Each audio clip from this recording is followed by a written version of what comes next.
Well, hi everybody, I'm Bill Whittle and welcome to Afterburner. Well, there are rioters in the streets of London burning down the centuries-old shops of what was once the most civilized city in the world. A Chinook helicopter is lured into a trap in Afghanistan and shot down, killing 38, including 22 members of SEAL Team 6. After 135 total flights, the last space shuttle mission is finally flown, and we're just a few months away from the 10-year anniversary of a terrible tragedy in New York City. These things are related. A few weeks ago, I finally got around to reading a classic memoir. It's Ernest K. Gann's remarkable book, Fate is the Hunter. It's a recollection of moments of joy and terror, mostly terror, won in the earliest days of airline travel in temperamental, propeller-driven aircraft.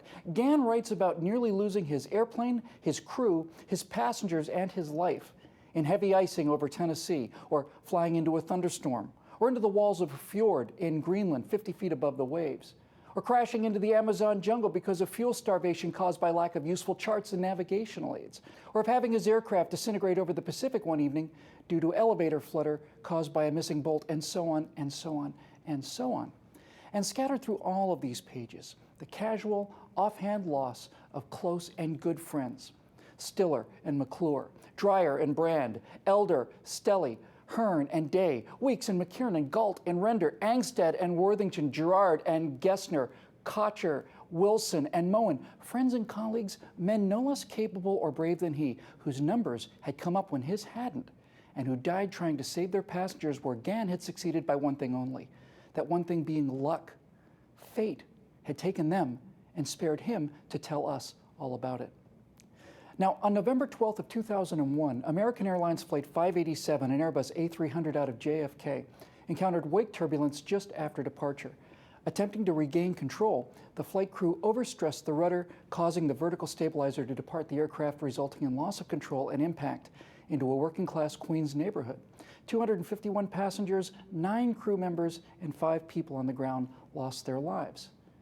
Now, that was very nearly 10 years ago. And in the intervening decade, 3,500 days or so, there's not been not one passenger fatality in a major U.S. jetliner on American soil.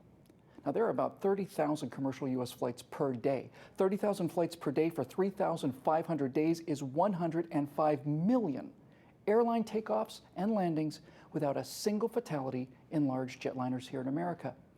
The procedures, the engineering, the training, the navigational aids, the simulators, the backups, contingencies, maintenance policies, checklists, investigations, all of it were paid for in blood, in advance, by people who had given their lives to get us to this point. Now, compare commercial aviation safety record, 100 million flights without a single fatality, with that of the recently retired space shuttle, which flew 135 flights with 14 fatalities.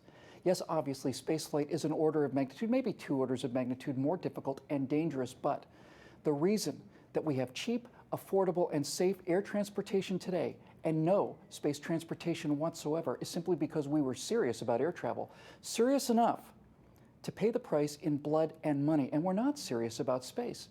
My friend and noted space expert Rand Simberg summed it up perfectly when he said that we'll know we're serious about space travel when we have entire cemeteries full of dead astronauts who lost their lives showing us how to do it right, just like Gann's generation did, because that's the deal.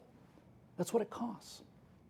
The shuttle program is over, but the space shuttle itself never killed anyone. Problems on the O-rings on the solid rocket boosters cost us the crew of Challenger in 1986, and problems with the insulating foam on the external tank striking the orbiter wing cost us the Columbia and her crew in 2003.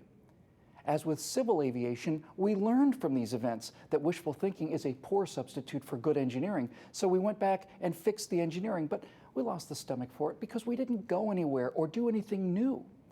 Part of the deal, you see, is that you pay in blood for progress. If there's no progress, what's the point?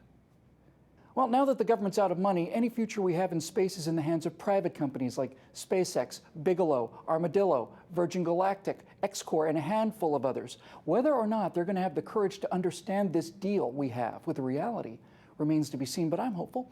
It was businessmen, not politicians after all, that gave us commercial aviation, and the businessmen behind these new private aerospace companies have the same guts and smarts as a Jack Northrop, a Donald Douglas, a William Boeing, a Howard Hughes, or a Bill Lear. Which brings us to that Special Forces crash and the London riots. You know, those men killed in that helicopter that day, not these men, but men just like them, were the bravest and most capable men that this nation or any nation has ever produced. It's been my honor to have met a few of these kinds of men and women. My impression of them in every case is that they are as happy and contented as a person can be, simply because they're doing difficult and dangerous and important things with consummate skill. They are a long, long way from the living dead who must burn and smash and riot to taste a night or two of being alive, a sense of being awake for a few moments, of emerging from a self-induced coma of dependency and utter pointlessness. Now, of course, some people continue to say that the rioters in London, as with entire continents of people on one form of the dole or another, are angry because they have nothing to live for. But that's not true. What these people don't have, and what people like Ernest Gann and the crews of Columbia and Challenger and those Special Forces guys do have, is something worth dying for. You see, either you live for something worth dying for, or you just rot on the installment plan. That's the deal.